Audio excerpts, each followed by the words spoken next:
Eu estava com 7 meses de gravidez quando minha mãe me jogou na rua. Meu nome é Ana, tenho 30 anos, e antes daquela noite morávamos em um apartamento que eu e meu marido, Marcos, conquistamos com trabalho, planejamento e economia.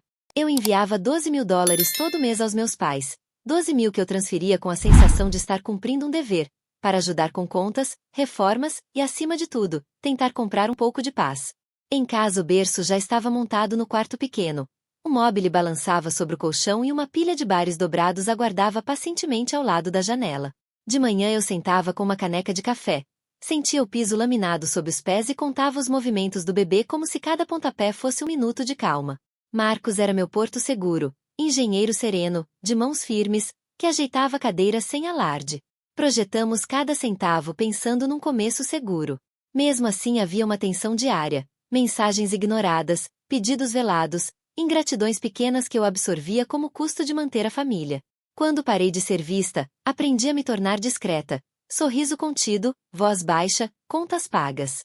Aquela manhã parecia a continuação de tudo isso, simples, doméstica, íntima. Até que o lugar onde eu me sentia segura virou a linha de partida para o que viria. Eu nunca imaginei que minha lealdade, comprada com dinheiro, poderia ruir num único gesto cruel daquele dia para sempre. Desde o começo, o arranjo financeiro entre mim e meus pais parecia um acordo silencioso. Eu trabalhava e eles viviam sem aperto.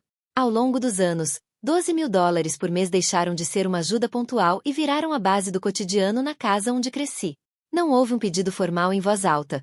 Houve uma sucessão de pequenos momentos em que aceitei transferir dinheiro por gosto de paz. Concertos, contas atrasadas, consultas médicas, reformas que iam aparecendo.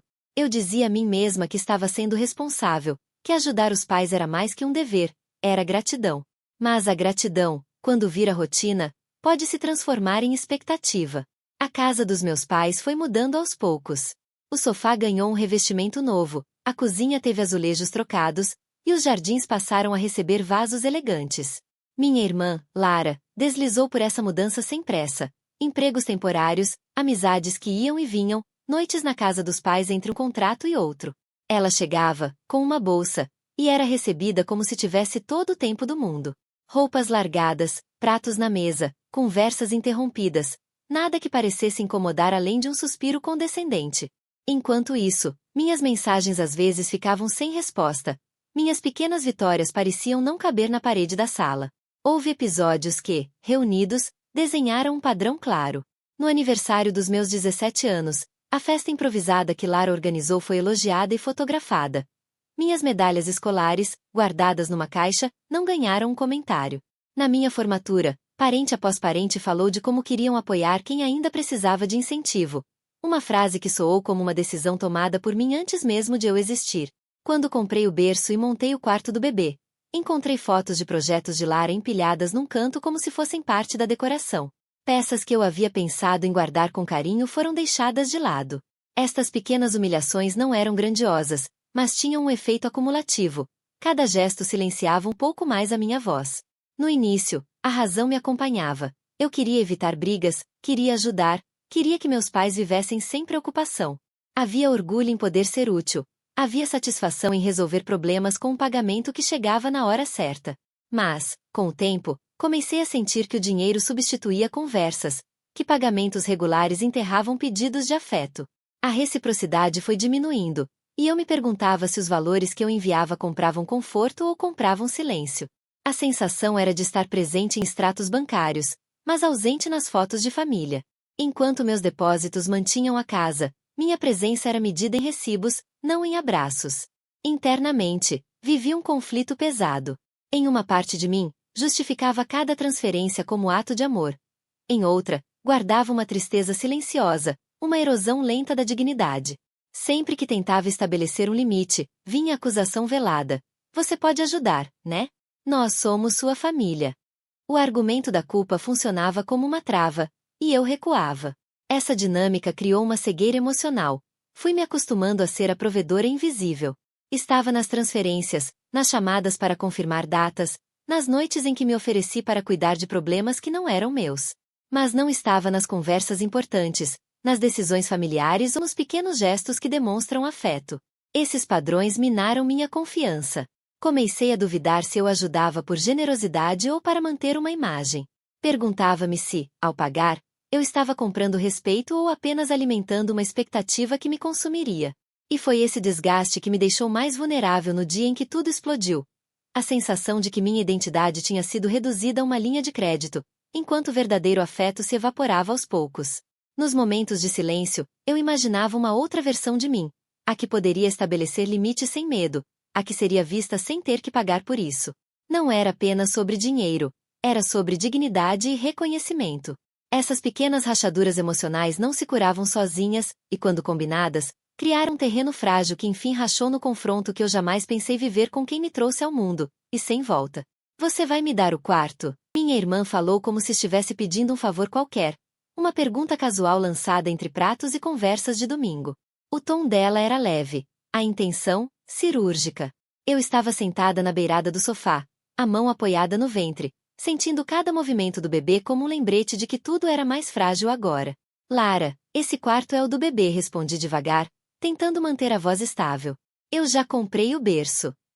Ela riu, um som curto. Berço? Você acha que eu não mereço um espaço melhor às vezes? Você manda dinheiro todo mês. 12 mil, Ana. Dá pra resolver isso com umas comprinhas, sem drama. O riso dela cortou o ar.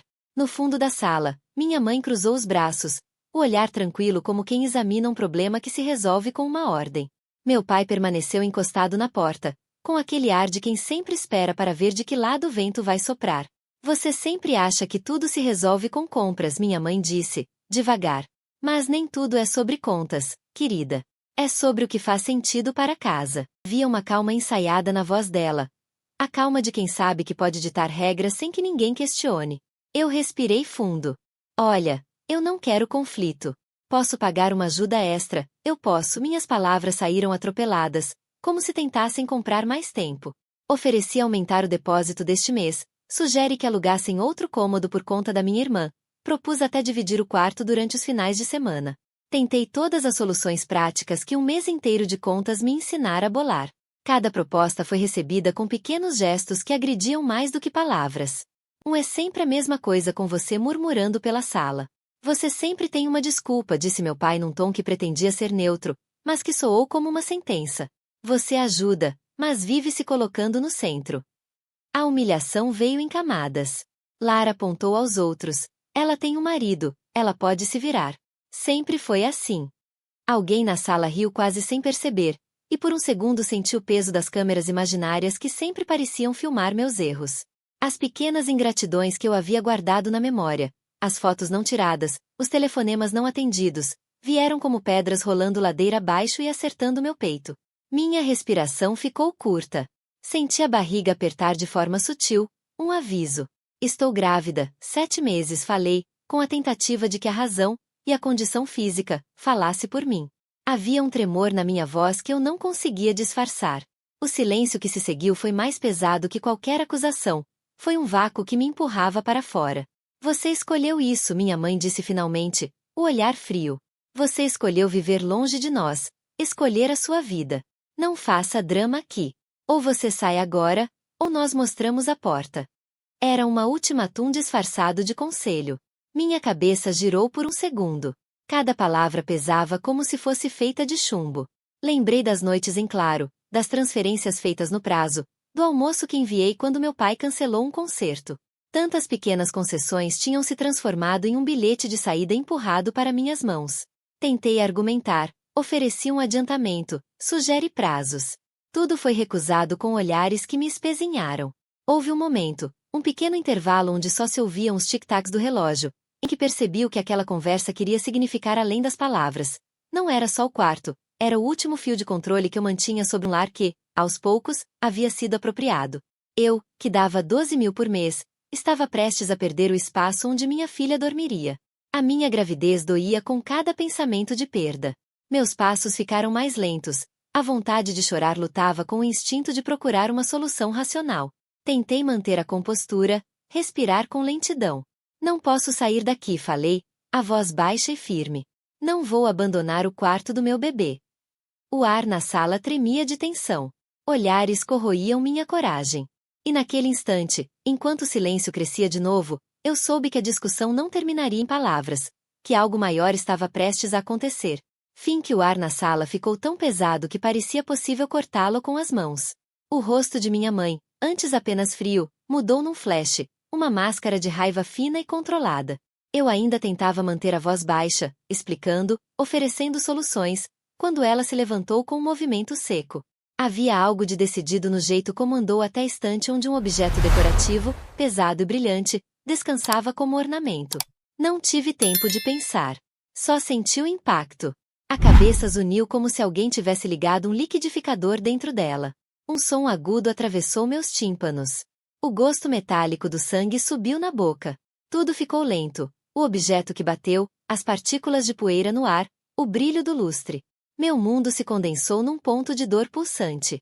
Caí para um lado, a mão levando-se automaticamente ao local onde o golpe acertou. O quarto girou. Almas que antes haviam sido figuras familiares transformaram-se em contornos distantes, irreais. Ela agarrou meu cabelo com uma mão como quem restitui algo que acredita ser seu.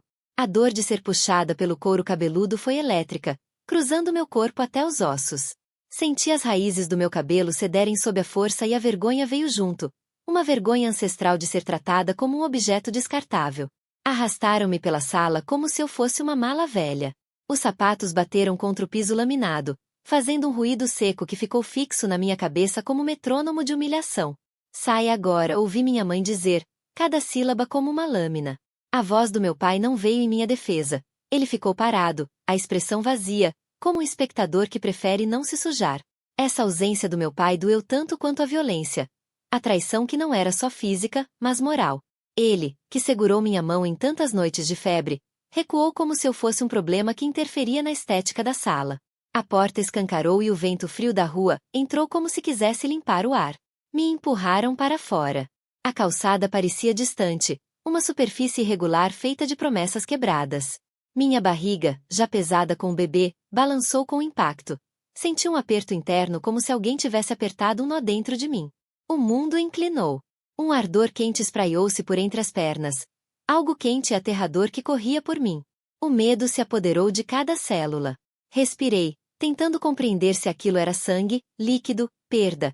Quais palavras poderiam conter aquele horror? Os vizinhos apareceram nas portas. Alguns gritaram. Outros ficaram imóveis, como se o horror lhes tivesse roubado as palavras. Uma mulher do andar de baixo filmava com o celular, mãos trêmulas, olhos arregalados. O sinal da rua, vozes, passos, soou distante, como se houvesse uma bolha entre mim e o resto do mundo. Pedi ajuda, uma palavra simples que sai com dificuldade quando a dor corrói o resto. As palavras saíam espasmadas. Estou ferida, estou grávida. Minhas pernas falharam e eu sentei no degrau, as mãos ainda protegendo o ventre, um gesto quase automático para segurar aquilo que era mais meu do que o próprio sangue. As memórias começaram a brotar como pedras rolando ladeira abaixo.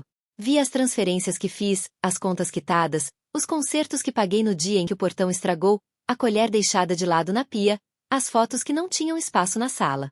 Vi minha irmã entrando tarde da noite, enrolando pantufas nos pés e abrindo a geladeira como se sempre tivesse a preferência.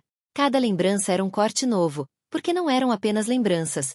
Eram provas de que eu havia doado parte de mim para que a casa deles brilhasse enquanto minha presença murchava.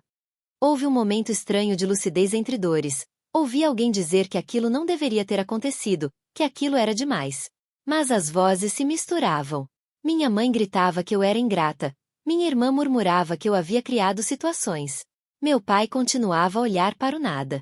A falta de defesa transformava a violência num espetáculo público. Pessoas que, dias antes, me pediam favores agora me olhavam como se eu fosse uma cena a ser assistida e comentada. A cabeça latejava, e a visão estava bordada por estrelas. O frio e o quente se misturavam, suor na nuca, tremor nas mãos, o líquido quente escorrendo para o chão e o som agudo de algum objeto que se quebrou lá dentro, talvez a última taça que testemunhara tantas festas. Repeti para mim mesma, com palavras que mal saíam, segurei.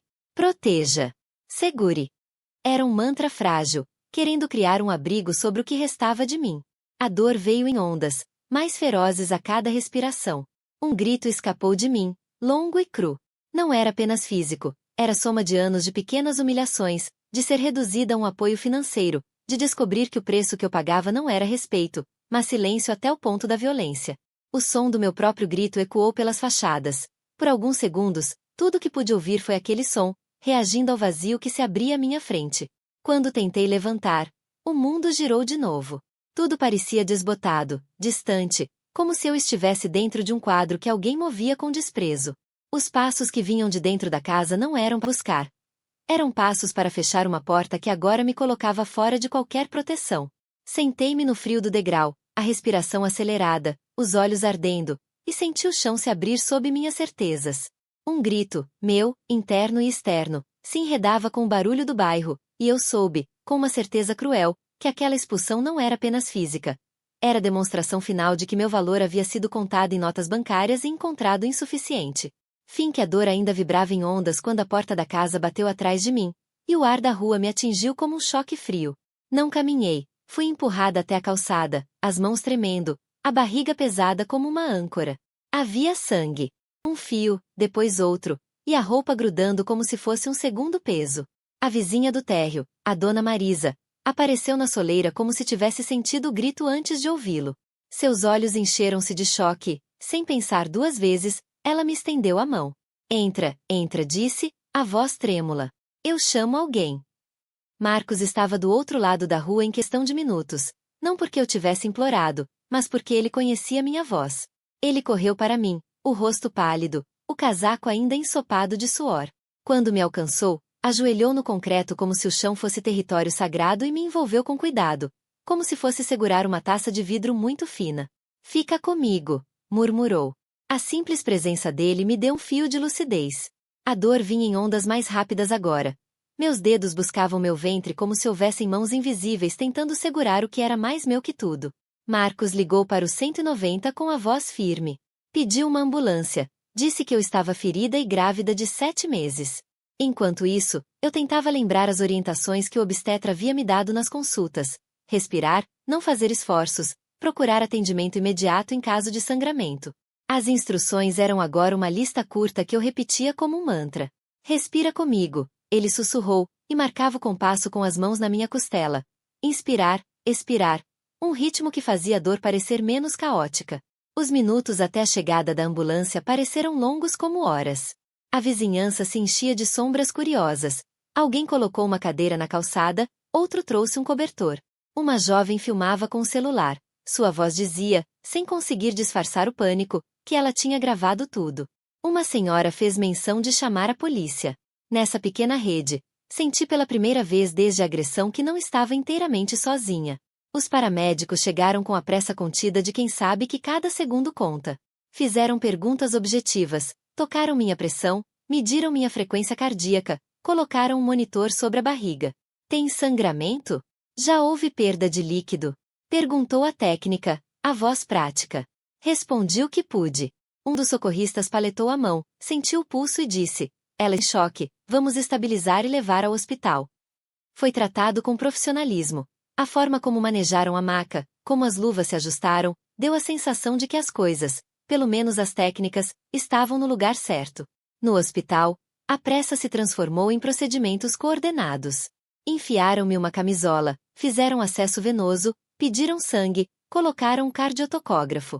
O barulho constante do monitor era ao mesmo tempo aterrador e reconfortante, uma prova audível de que algo dentro de mim ainda respondia. A obstetra, uma mulher de voz firme chamada doutora Reis, entrou rapidamente e olhou os monitores. Você está com 7 meses, isso é sério, falou sem dramaticidade. Temos que avaliar risco de descolamento de placenta e a frequência cardíaca fetal. Vamos fazer um ultrassom agora. A sala cheirava a antisséptico e café frio. O ultrassom foi gelado e luminoso. A tela mostrou sombras e contornos que, para mim, naquele instante, pareciam mapas de uma cidade que eu ainda não conhecia. O coraçãozinho batia, forte, persistente, e o som daquele batimento ecoou como um fio que me ligava ao mundo. O bebê está respondendo bem agora, disse a doutora Reis. Mas o sangramento indica trauma. Precisamos observar por algumas horas, repetir exames e fazer imagem complementar. Se houver qualquer sinal de sofrimento fetal, iremos para um procedimento obstétrico de emergência. Ela falou com uma clareza que aterrorizou e confortou simultaneamente. Havia risco, mas havia ação, e isso fazia diferença. Enquanto os exames rolavam, a mente me puxava para trás em flashes. As transferências bancárias, as noites em que eu havia ido pessoalmente ao concerto do portão, o elogio que nunca veio quando eu paguei o conserto de um chuveiro, as vezes em que deixei de comprar algo para minha casa para depositar o valor que eles pediam. Cada lembrança vinha como justificativa do porquê eu havia continuado, e também como acusação por me ter deixado nessa posição. Perguntei a mim mesma, entre uma contração e outra, por que permaneci leal a quem podia me ferir daquele modo. A resposta era dolorosa e simples. Por amor, por culpa, por esperança de algo que talvez nunca viesse. Marcos não me deixou por um momento. Segurou minha mão quando os técnicos me colocaram no CTG, segurou meu olhar quando a doutora Reis explicou os cenários possíveis. Entre uma explicação e outra, ele fez silêncio e tomou o telefone. Ligou para a amiga de longa data que é advogada. Ela foi agredida, disse, as palavras saindo curtas. Estou aqui no hospital. E a vizinha filmou. Temos imagens. A voz do advogado do outro lado foi imediata, orientando para preservar as evidências, não tocar nas roupas, registrar boletim de ocorrência e pedir o pronto atendimento e relatórios médicos. Exatamente as coisas que a doutora Reis começava a compilar para o prontuário. Alguém trouxe o vídeo da vizinha em um pendrive. Havia frames tremidos, mas nítidos. O momento em que eu caí, o empurrão, as expressões nos rostos. Outra moradora disse que a câmera da portaria havia captado parte da cena. A sensação de que havia testemunhas e provas foi um pequeno alívio, uma linha de defesa que antes eu não sabia existir. Aquilo não apagava a dor, mas criava um caminho possível para a responsabilidade. A decisão de não permanecer em silêncio começou a se formar, não como fúria imediata, mas como uma necessidade metódica. Registrar, documentar, não deixar que aquela violência ficasse apenas como um sussurro entre paredes. Vamos registrar tudo, disse Marcos, a voz firme enquanto segurava minha outra mão. Eu não vou deixar você enfrentar isso sozinha. Foi, naquele momento entre dor e monitor, que algo mudou em mim. A sensação de vítima começou a se misturar com a vontade de exigir justiça, não por vingança, mas para proteger meu bebê e qualquer outra pessoa que pudesse ser empurrada para fora daquela sombra. As horas seguintes se tornaram um compêndio de procedimentos e pequenos gestos humanos. Um laudo médico, um pedido de imagem detalhada, a enfermeira que ajustou o cobertor sobre meus ombros, a vizinha que assinou um depoimento. No papel do prontuário, o trauma físico ganhava nome. Nas mãos dos vizinhos, a prova se organizava em arquivos que um dia poderiam ser lidos em voz alta num tribunal. Enquanto esperávamos o resultado das imagens, eu deixei a cabeça recostar e percebi que, pela primeira vez desde a agressão, não era apenas o medo que dirigia minhas ações. Havia também um plano, tênue e firme, de proteger aquilo que eu mais amava. Fim que quando a noite deu lugar a um turbilhão de mensagens e imagens, percebi que a agressão não poderia ficar só na calçada. A primeira coisa que fiz, com a voz ainda trêmula, foi aceitar que as provas precisavam ser guardadas. Não lavei a roupa que usava, não mexi nos objetos do quarto, guardei o celular que tinha as mensagens da minha mãe e pedi à dona Marisa que não apagasse o vídeo que ela tinha gravado por reflexo. Foram gestos pequenos, práticos, mas decisivos. Cada peça seria uma língua que falaria por mim quando minha voz estivesse fraca. No hospital, após os exames e o laudo inicial, a equipe médica carimbou aquilo que eu nem queria admitir em voz alta. Não era apenas um susto, havia risco real. O prontuário descreveu o sangramento, as imagens do ultrassom ficaram arquivadas, e a obstetra inseriu em relatório médico a hipótese de trauma obstétrico. Pedi cópias de tudo. Mais do que documentos, eram a confirmação de que ali havia uma ferida com data e hora. Marcos, com uma calma que eu não tinha, entrou em ação para transformar o susto em procedimento. Ele procurou um advogado recomendado por uma amiga. O escritório Martins e Almeida mandou a doutora Carolina Martins, uma advogada que ouviu tudo sem interrupção e, depois de ler os relatórios e ver os frames do vídeo, falou com firmeza: temos material. Vídeo, testemunha ocular, prontuário médico. Podemos montar um caso de agressão contra gestante e exposição de risco ao nascituro. Vamos também pedir medida protetiva imediata e orientar para o registro do boletim de ocorrência. A estratégia legal que nos propuseram foi clara e objetiva.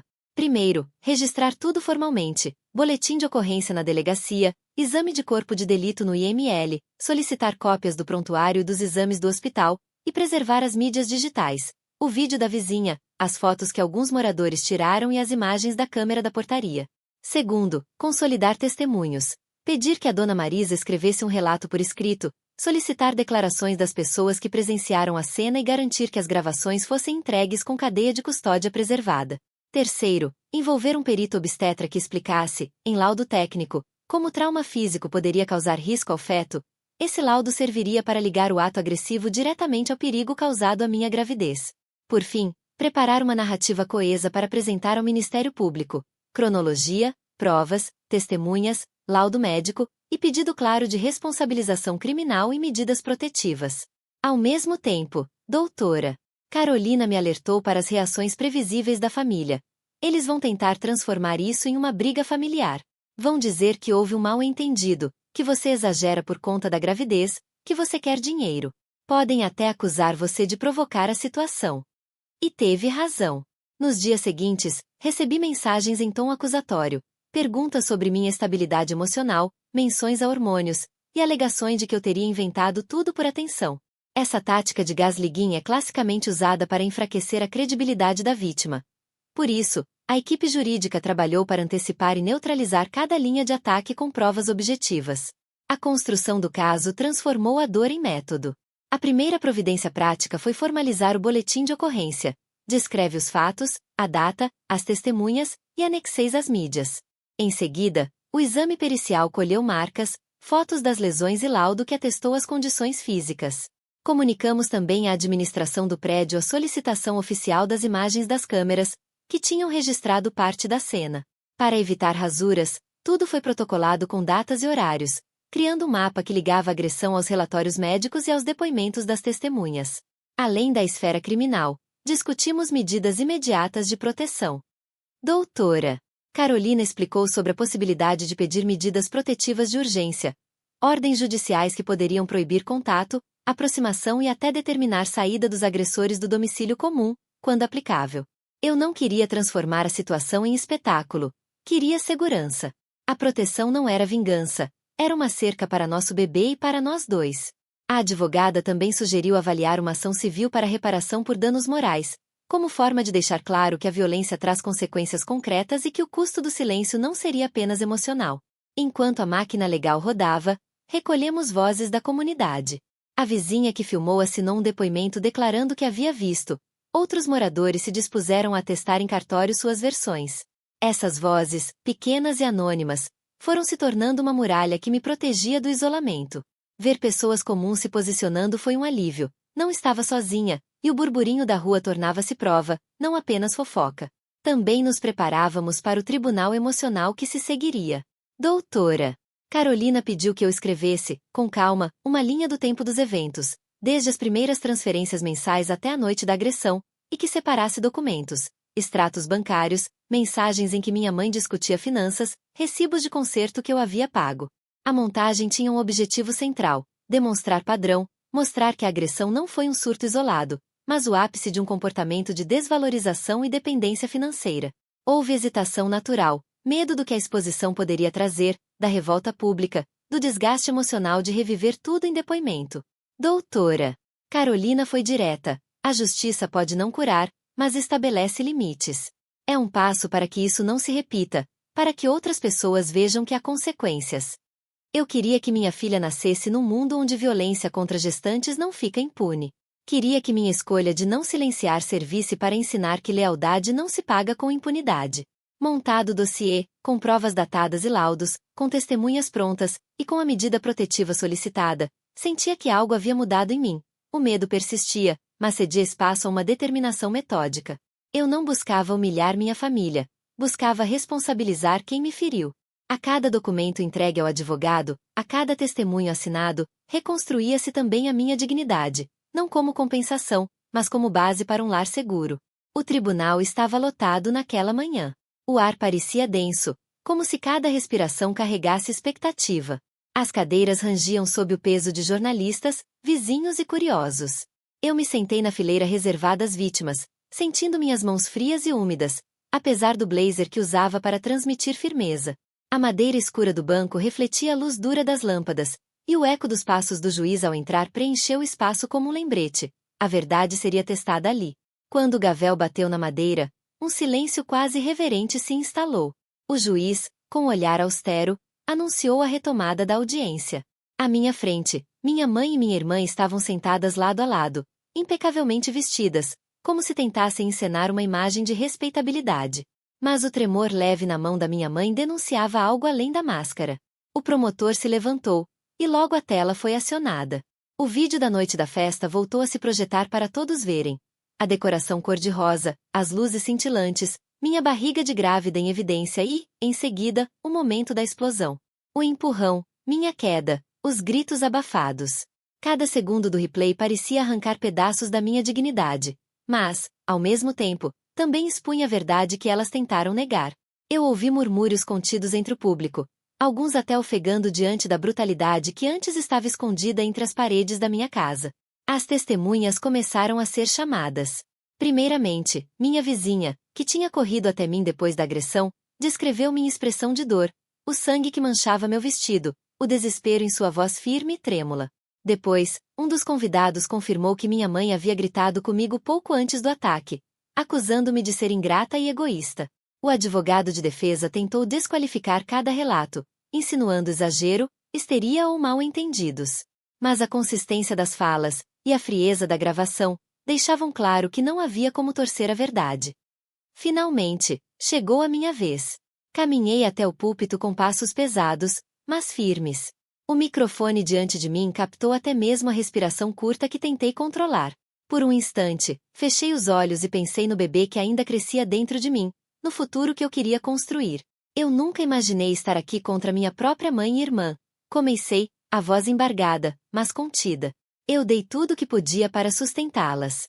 Durante anos, ajudei financeiramente, mesmo estando viúva e grávida. Tudo o que eu queria era amor, apoio.